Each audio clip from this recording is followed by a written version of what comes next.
Après l'atelier national de la plateforme nationale agriculture écologique biologique, la FENAP, ProBio Sénégal et IFOAM ont tenu une conférence nationale sur l'agriculture biologique.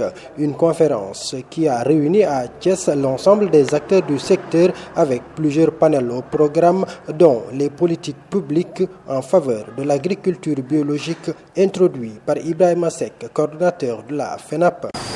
Subventionner aussi l'agriculture au début, c'est nécessaire parce qu'il y a des agriculteurs qui veulent faire une transition, quitter l'agriculture conventionnelle pour aller à l'agriculture biologique. Ça prend 2 ans et ont besoin d'un soutien, d'un accompagnement pour pouvoir le faire. Donc nous savons que les gouvernements ont largement soutenu les approches conventionnelles à l'échelle mondiale.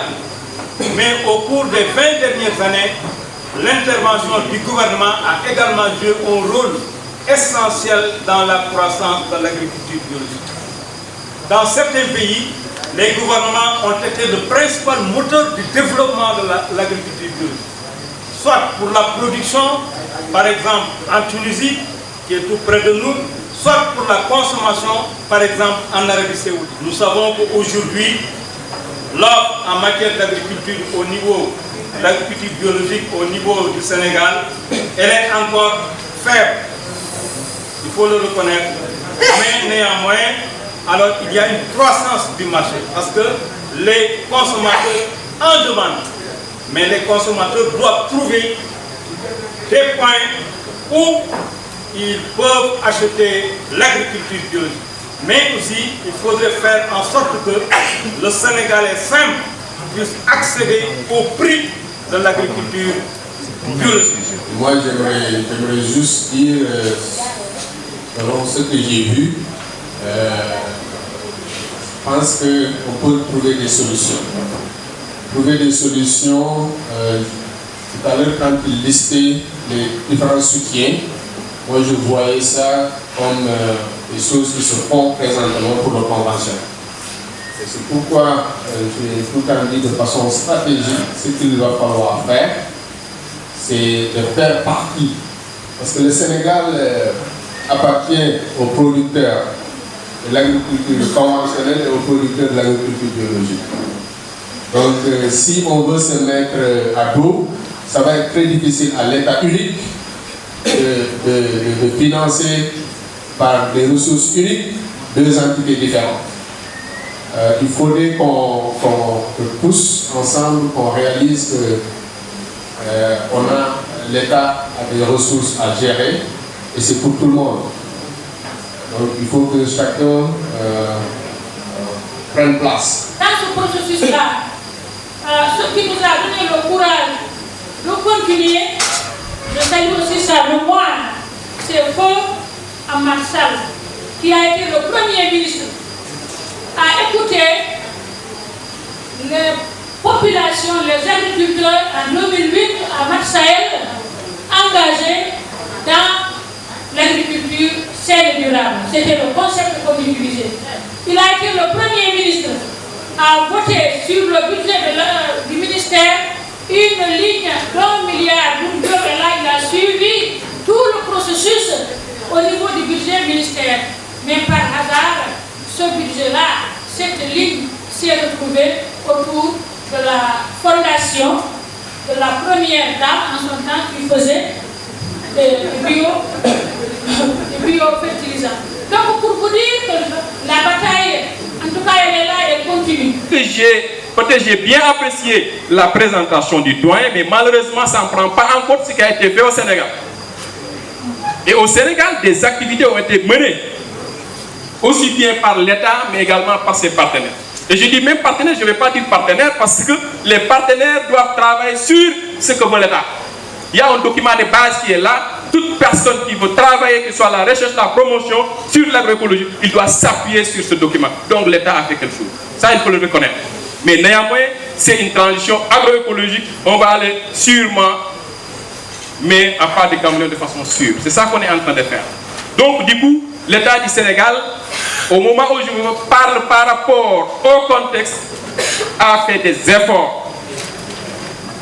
Dans le cadre Je veux taire de la mise en œuvre de la politique agricole de la CEDEAO, c'est un ECOWAP. Mais il faut dire les gens la vérité. Parce que moi, j'ai accompagné cette année un producteur. Pas un producteur, je veux dire un projet où nous avons accompagné l'agriculture écologique. Mais sans utilisation des pesticides. Je veux dire, nos propres essais, après les analyses, nous avons retrouvé des pesticides et que ces analyses ont été effectuées dans un laboratoire de référence au niveau international qui est le CERSLOX, qui est présent dans la salle et qui montre que ces produits ont été fortement contaminés alors que nous n'avons pas utilisé des intrants chimiques. Où se trouvent les intrants chimiques? Mais ça dans le sol, c'est dans l'eau. Donc pour le moment, c'est très difficile dans le contexte actuel de parler de l'agriculture biologique proprement dit. Donc allons-y vers la transition. Je voudrais amener le public à se dire au Sénégal qu'on a beaucoup fait. Comment nous allons faire agir pour l'applicabilité de ce qui a été fait, de ce qui a été dit. C'est un des instruments. Le deuxième instrument, c'est la notion de respecter les acteurs en parlant du Conseil agricole et rural. Nous avons fondé un instrument qui permet d'accompagner nos activités globalement. Elle est mise en œuvre, mais acceptons ces déficits. Sur quoi on devrait agir? Nous avons travaillé globalement toujours avec les acteurs sur les modèles de financement d'une manière générale. L'évolution de ces choses.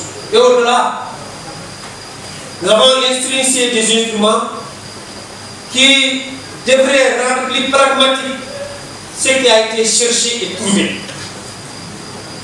Autour d'un instrument qui réunit l'ensemble des acteurs.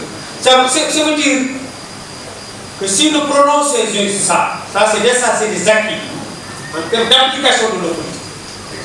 Aujourd'hui, notre question devrait, en quoi nous allons apporter une participation pour la rendre plus efficace. Après ce premier panel, la conférence nationale a abordé plusieurs autres questions, dont recherche et développement en agriculture biologique, limites et perspectives futures, ou encore l'emploi des jeunes, l'agriculture biologique, une stratégie pertinente. On vient dans 15 jours de traverser, au mois de traverser quelque chose qui est extrêmement difficile, d'entendre des jeunes qui perdent leur vie dans la mer.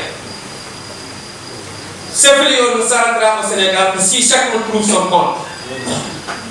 Et une manière de trouver son compte, c'est de trouver de quoi? C'est des revenus. La question des revenus va nous revenir. Et passera toujours, des revenus va nous revenir. Et dans toutes nos réflexions, soyons pragmatiques maintenant. Ce n'est pas le seul malheureux de l'État. On est menacé dans le pays. C'est chacun de nous qui perd un jeune chaque jour. On devait demander responsabilité. Ton enfant qui voyage, qui n'est même pas au courant, et tu entends qu'il est parti, il est dans la mer, il est perdu. Ça nous introduit sur nos responsabilités. Et sur ça, nous allons demander au ministère, effectivement, au-delà de ce qui a été fait, de la rendre plus vite et plus pragmatique. On peut y aller. Mais en acceptant, nous, en tant qu'acteurs, de prendre nos propres responsabilités et d'agir avec. Sinon, on n'y arrivera pas. Nous ne faisons pas langue de bois. Il n'y a personne qui va régler ce fléau. Il n'y a personne qui va régler ces questions en dehors de nous.